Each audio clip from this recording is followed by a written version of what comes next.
I'm here today to support the majority. The majority of Americans support Roe versus Wade, and so it's something that I have to constantly bring in the forethought of my mind when I feel like the minority is winning and changing things that the collective America does not want. I'm here to fight for my rights and like my generation's rights. This is going to affect us as we're moving through, and if you have a voice and you have an opinion, you got to say something, otherwise nothing's going to change. You've got to spark that conversation.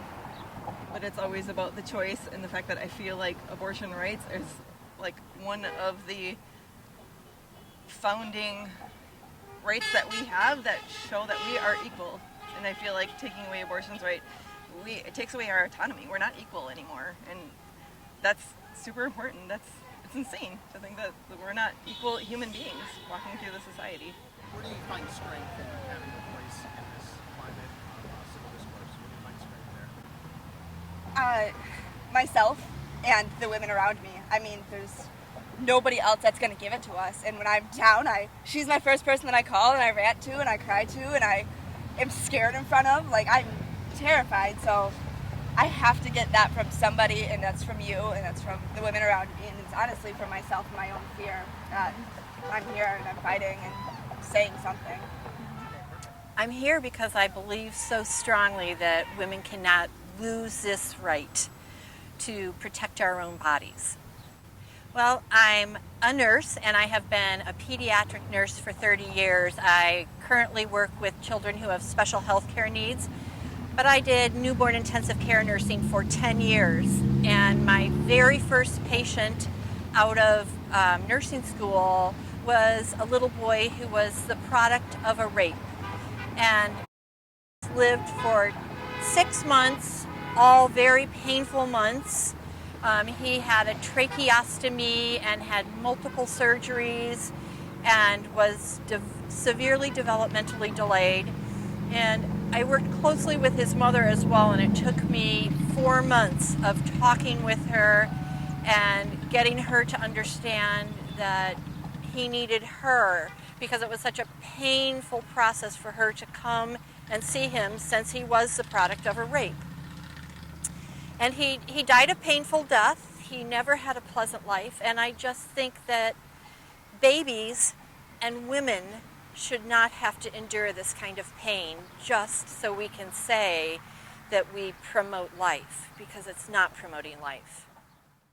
This is just one issue, and although it's an exceedingly important issue for young women, it's an issue, it doesn't stop here. When is the ban on contraception going to occur? When is our right to vote going to be taken away again?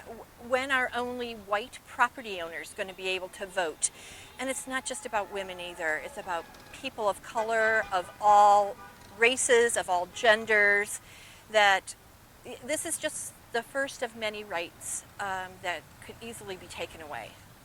What would be your advice to young adults, young women particularly, about how to move forward in a positive way to secure women's reproductive rights? The best thing you can do is work with Planned Parenthood, work with Emily's List, vote, and make sure you're voting for pro-choice electorates. We need to go back to single issue voting until we convince people that this is such an important issue that it cannot be taken away from us.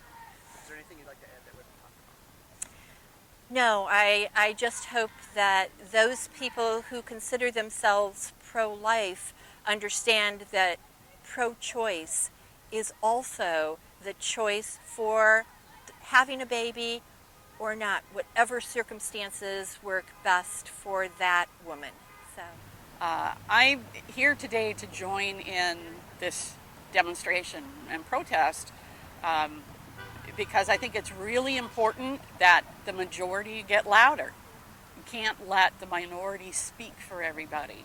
And so that's the reason I leave bumper stickers on my van. I want other progressives to see that they're not alone. You know, if they think they're in red territory and they're afraid to show how they feel about things, then that just suppresses it more and it gives the minority more power. So I think it's very important for progressives to be seen, because there are more of us than there are of the regressive folks. I think the issue of abortion, and I'm going to call it reproductive health, is very important. A lot of people don't realize how inherently dangerous being pregnant is.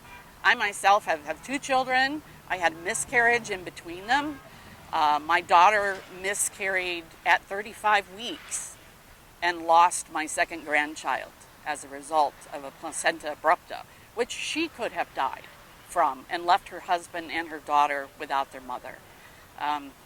Reproductive health and the fact that everybody calls it an abortion, whether it's a DNC or completing an incomplete miscarriage, women need this reproductive health. And we have legislators, other folks out there that really flunked biology class and have no experience in the horrors that an unhealthy pregnancy can be. So I think it's very important that the access to reproductive health and abortions are part of that, are always there for every woman in every state in this country. What is your role in that legacy conversation about women's health and care choices? What is your role there? My role from a generational perspective, I'm in my 60s. So I graduated high school shortly after Roe was decided. And I remember the days, even then, of not being able to buy a car without a cosigner, bank accounts, credit cards, the limits I had as a young woman coming of age. I remember some of the difficulties my mom went through. I have now a granddaughter as well. So a lot of girls that came up after the 70s are unaware of these limitations that were put on women at the time. And having gone through that, I think it's important for those of us us late boomers, Gen Xers, to instill that history on the younger women and the young girls today, to say, you can't take this for granted, that you are always able to do these things yourself without having your husband or some other man saying what you can or can't do, or do with your body, or do with your job, or anything to that degree. It's important that we keep telling the stories, because otherwise they'll be forgotten. They'll think, oh, well, everything is fine. This is the way it's always going to be. And it's not guaranteed. You have to continue to fight for democracy. It doesn't just stay. So if women want to continue to have that self-agency, they're going to have to fight for it. And the men who love them are going to have to fight for them too. In the relationship to religion and politics, first of all, I think politics should enter it in all its medicine. I understand folks' religious positions. I also understand the history of how even the Southern Baptist Church supported Roe in 1973. They don't like women dying. They don't like losing their mothers and daughters. And I understand what happened in the 80s to bring abortion forward as a way to bring the religious right into the Republican Party. So there is that history, and I think that's important. No one's pro-abortion. No one wants to kill babies. We want good, healthy families, good, healthy children that are wanted and going to be loved. And that sort of health care to prevent women from dying of sepsis or having these horrible things happen, that they can never have any children because of these reproductive health issues that women are prone to. Everybody thinks babies are all, cotton balls and fluff, and you're very lucky to have a healthy pregnancy. And, it's just, religion should be there to not judge and to allow people their own agencies. You want families and women to live and not risk their health. The problem is that there have been some pretty bad precedents that have been overturned, and people will look at that and say, yeah, but look, you know, they overturned all of these laws, segregation laws, for example, in the South. Um, the and that's true, and many of those laws were previously in the Supreme Court. They were previously said that's just fine. The problem is when you start taking away rights from people instead of granting rights to them. This is no longer an equivalency anymore. Anytime that someone says that, well, you know, this decision was good, why isn't this decision good? The answer is you're taking someone's right away rather than giving them more rights in this country. And that's basically what this country was founded upon, was human rights and the rights of the average person obtained through voting, obtained through representation in legislatures all across the country. So, why is this important for men to be able to enable or help women speak for themselves? Why should they not sit in the back row on this? Because it's not just an issue of women's rights. It's an issue of medical rights. It's an issue of, if you want to put it to that point, personal freedom. It's an issue of progress versus and increasing human rights versus taking rights away from people.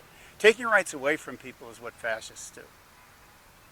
It's not what a supposedly democratic republic should be doing. And Jill, why are you here today?